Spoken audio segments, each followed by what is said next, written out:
can reach you with the audio. Yeah, I'm a low talker. I should be on an episode of Seinfeld, right? Well, Cub, I mean, such a storied career that you've had with UFC Hall of Fame. I mean, I guess, what does this honor and this moment mean to you? It means everything.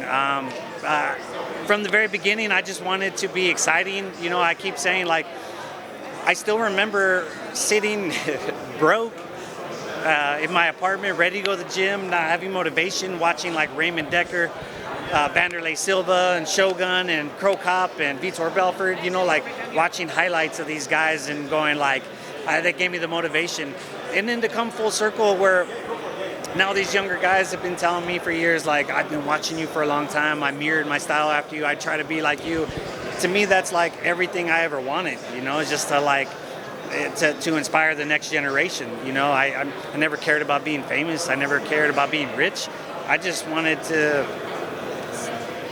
see how far I could get, how good I could get, and if I could give back, you know, and be once I realized that people started looking up to me, I was like, man, I take it upon myself to be a better role model than a shitty one, you know? I know everybody's always chasing that role of champion, right? But I mean, Hall of Fame is something that doesn't go away. I mean, does this kind of replace that, or is this a high enough honor for you to feel like I accomplished what I need to accomplish in my career? Yeah, it honestly does. I mean, I'm not done. I'll clarify that, but yeah, to me, making the Hall of Fame it means more, honestly, if I'm really gonna look at it. Because when I did this from the very beginning, I never cared about being a champion. I didn't really think about that. It wasn't until I got to the UFC and then got to the top 10, and then it became like a thing. And it's like, oh man, that means more money, more opportunities, and that kind of like the media, just the atmosphere, like that's your goal. Like that's what you're supposed to do. That's how you get to the top. But when that didn't work out, and I kept fighting and still having good performances, I had to think and really dig deep. And it was like, why do you do this? Oh, it was to try to be great. Here I am. So I did it. What are your memories of the fight? I mean, when you think back upon the fight with Ryo Choi, what's your memories of it? Madness.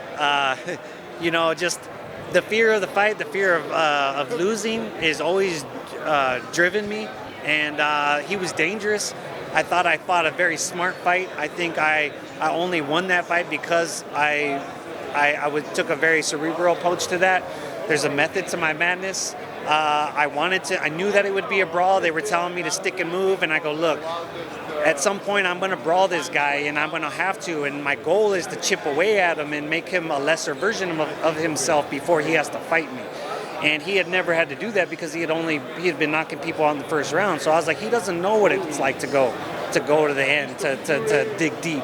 So I wanted to chip away at him, and so when it was time to put the pedal to the metal and see who was really about it, I wanted him to go, man, I don't feel 100%. And one of my favorite things was watching the recap of the fight, and they were talking about, he was saying, I didn't feel like I had my power. He was telling his coach, I don't understand. I didn't have that pop. I was like, well, I kicked your leg, and I made you change your stance. I hit you in the body, so you weren't breathing right. I did all these things so that when we went at it, you were a lesser version of yourself. So I was proud of that. How many times have you watched it? I watched it quite a few times, mostly because other people want to. But the other night, I made my wife watch it with me. She was mad because it gives her anxiety. But me and her watching it together was pretty special. It took me back. We have Daniel Cormier and Khabib going in as individuals tonight. Mm-hmm. Who's a fighter you'd like to see inducted maybe next year that's not in the Hall of Fame right now?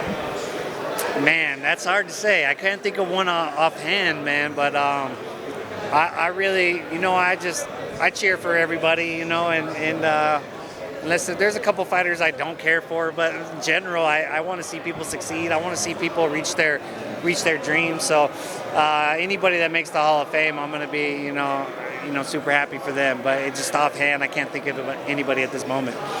Just one more for me. You're going in as a fight, you and Duho Choi, but maybe a competitive rivalry could go in the Hall of Fame.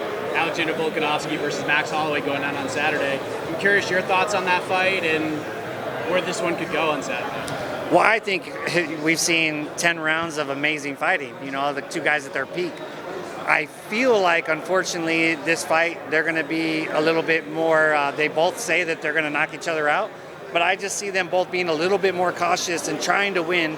So I feel like we're going to see a great fight, but a little less action and it going to decision, which, you know, people want to see. People want a happy ending, or they want to see like what happens. I feel like we're going to see, you know, 5 more rounds, and it's going to be another one where they're like, who won? That's what I think. But yeah, I think both fighters are amazing.